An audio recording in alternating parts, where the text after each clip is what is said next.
To Colorado, where ABC anchor David Muir is leading our coverage. Good morning, David.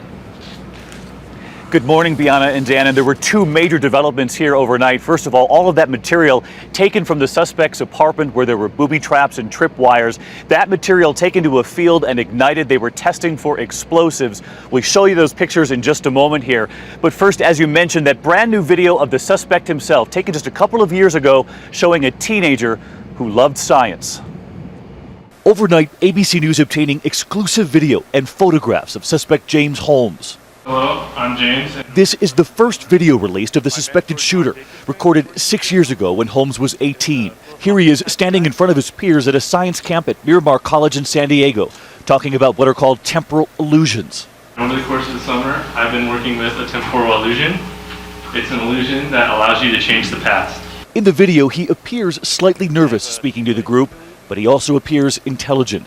This is him explaining his mentor's shared interest in fantasy versus reality. He also studies subjective experience, which is what takes place inside the mind as opposed to the external world. I've carried on his work in dealing with subjective experience. Among fellow students, he appears to be a typical teenager with a particular interest in science. This is how he was introduced at the seminar. His goals are to become a researcher and to make scientific discoveries. It's a good start. In personal life, he enjoys playing soccer and strategy games, and his dream is to own a Slurpee machine. Meanwhile, overnight, there was also this. New pictures emerging of several explosions in a Colorado field where investigators took chemical materials recovered from the apartment of suspect James Holmes. Crews reportedly transporting the materials by dump truck to the field so that they could be ignited to determine if they were in fact explosive. And this morning, federal authorities and local police have now pulled all of the potential explosives from James Holmes' apartment after gaining entry. Once inside, carefully eliminating potentially explosive traps. You could even hear one of the explosives being disarmed.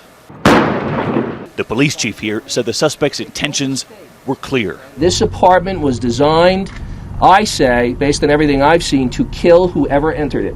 And this morning, as investigators continue to comb through what they pulled from his apartment, ABC News also learning that James Holmes' interests landed him a federal grant from the National Institutes of Health to study neuroscience, only one of a half-dozen students to win one every year. He reportedly began the process of withdrawing from the PhD program this spring. Now, the focus of that grant, according to the program, is to train outstanding neuroscientists who will, quote, make a significant contribution. There are reports that he began to struggle in that program, but real questions about how a student who showed so much promise, as you saw there in that video, could take such a dark turn. Those questions amid the president's visit here later today to meet with the victims' families.